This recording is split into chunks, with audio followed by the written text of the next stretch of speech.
সিলেট আজকে কি করছো এটা মনে থাকবে। এটা কি কোরআনের মাজলিসের পরিবেশ হইল? এই সিলেট, এই পুরো লক্ষ লক্ষ মানুষ, আমি তো দেখতে পাচ্ছি কত লক্ষ লোক হয়েছে, একটা জায়গায় কোনো সমস্যা নাই, এখানে কয়েকশো ছেলে পেলে এই ধাক্কা ধাক্কি। মাহফিল চলাকালে 1 ঘন্টা 14 মিনিট পার হওয়ার পর মঞ্চের সামনে সারি থেকে ধাক্কা ধাক্কি ও হাতাহাতির ঘটনা ঘটলে বেশ কয়েকবার থামানোর চেষ্টা করেন বিশিষ্ট ইসলামী স্কলার ডক্টর মিজানুর রহমান আজহারি। এক পর্যায়ে ক্ষুব্ধ হয়ে বয়ান অসম্পূর্ণ রেখেই মোনাজাতের মাধ্যমে মাহফিল ত্যাগ করেন তিনি। না, শান্ত হয়ে যাচ্ছে। হ্যাঁ, ঠিক আছে। তোমাদেরকে বারবার থামানোর কথা বলা না লাগলে আমি এখন আখিরি মোনাজাত দিয়ে যেতে পারতাম। ডেফিনেটলি আমরা এখন মোনাজাতে মুভ করতে পারতাম।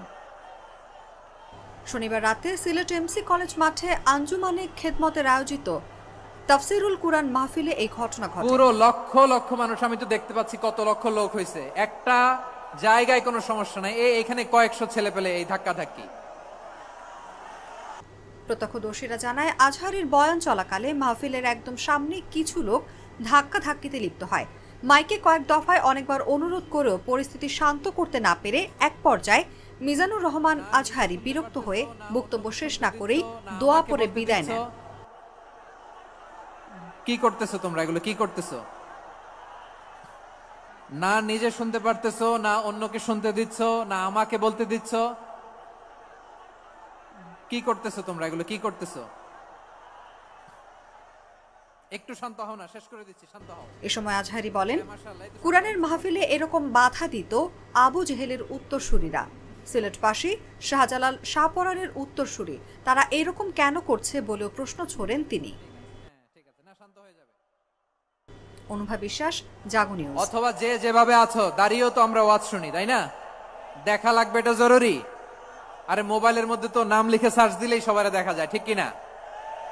মোবাইলে দেখছো না, আমারা দেখছো না, তো হয়েছে তো, খালাস। বসার জায়গা পেলে বসো, না পেলে দাঁড়াও, দাঁড়িয়ে শোনো। হ্যাঁ, থাকো, এইভাবে থাকো, খালাস। কয়েক মিনিট একটু থাকো। সিলেট আজকে কি করছো এটা মনে থাকবে।